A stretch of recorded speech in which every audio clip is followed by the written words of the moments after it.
Hello and welcome to yet another episode of the Day in Film Spooky Cast. Before we delve into the actual movie, or anything for that matter, I first have to apologize and explain why my camera is in such an odd spot. I did not charge my camera, and I like to record these as soon as possible after I watch the movie, so my thoughts are as fresh as they can be. And this is the scenario that we're in. It is currently on the charger. There's no outlet in the middle of my room where I normally record these, so we're going with the flow. But before we get into the movie, which you already know, I would first have to ask you guys to give the video a like and subscribe to the channel. It really does mean the world. I hope you guys are enjoying this, I guess you'd call it face cam stuff. Obviously, I will stop if you guys are not enjoying it, but this is a little more work for me, so I guess it's a little more stimulating. But with all that out of the way, let's jump into the movie today. I watched Gonjiam, something like that, Haunted Asylum, directed by Jung Bum Sheik. This is a Korean horror movie. This is a Korean found footage, very evocative of the Blair Witch. But in case you haven't seen this movie, which in most likelihood you have not, let me do a quick little plot synopsis. This movie follows the host of a horror online video show, basically, and his, I think it's 7 other people.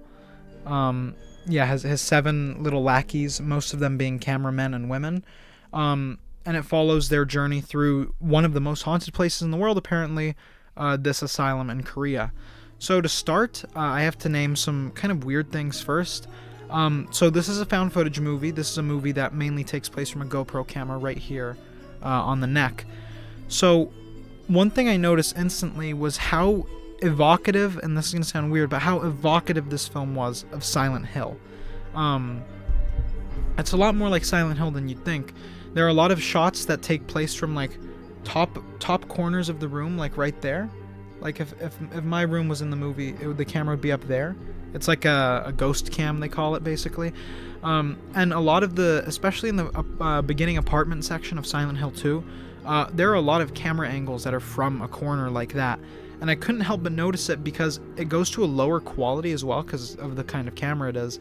And it looks so reminiscent of the style that it's hard not to notice. And the characters almost look out of place because the style looks so animated and Silent Hill-esque. That and the... I'm forgetting the other thing. Oh yeah, this movie is very evocative as well of the Blair Witch. This is like a Korean Blair Witch, I'd say. Now, is it as good as the Blair Witch? No. If you want to know my thoughts on the Blair Witch, you can watch them on the YouTube channel. But this movie is not as good as the Blair Witch, but there are a lot of things that they both do. Even like little stylistic things, like looking into the corners of rooms, things like that. Just very interesting things I picked up on. But to talk about the actual movie, it does pretty much as you can do with the setting. This movie takes place almost exclusively in the abandoned asylum, and it takes it to its illogical and even supernatural end. There really isn't a lot you can do other than just have people walk down and then get killed by ghosts, and that's pretty much exactly what happens in this movie. There are a lot of scenes that feel like they go on for a little too long, being that it is a found footage. I wish they did a bit more with the live streaming TV show aspect. It's set up as basically a baseline inspiration or goal for all the characters, but past that, it doesn't really do a lot. It really just acts as a little piece of set dressing, which sucks because I think you could do it very well if it was live streamed. That's one thing that's very different about this movie and the Blair Witch. A lot of the characters also feel samey as well, and that might be racist. I'm not too sure. But I obviously do not speak Korean. I'm not Korean. So naturally, a lot of these people's voices and things like that are going to sound similar. And it's a pretty big cast, like 8 people. 8 plus the main dude.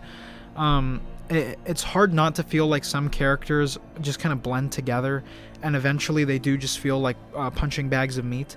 But in saying all that, there are some genuinely good moments in this film, and before it gets super crazy, the kind of playful but genuinely scared nature of the movie is pretty good, I'd say. This is I think I'm between a 5 and a 6, but I think right now I'm feeling more of a 6. It's definitely not a crazy movie. It doesn't do a lot unique or interesting, but I'd say overall it's still a pretty good movie, or just a good movie.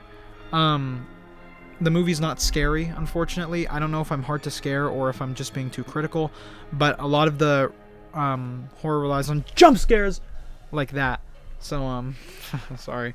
So it just wasn't very scary to me. The score, I mean, there really isn't one. Obviously, they're just walking through a big asylum, so obviously there's going to be no music playing. I think once the movie does delve into more supernatural aspects, it's not nearly as interesting. But, I mean, overall, 6 out of 10. I hit on pretty much everything I wanted to. I love all the camera stuff in this movie. I wonder if you can guess why. But that's all I have to say. I hope you, right there, have a wonderful day, and I will see you in the asylum. Mwah! Ah! Ah!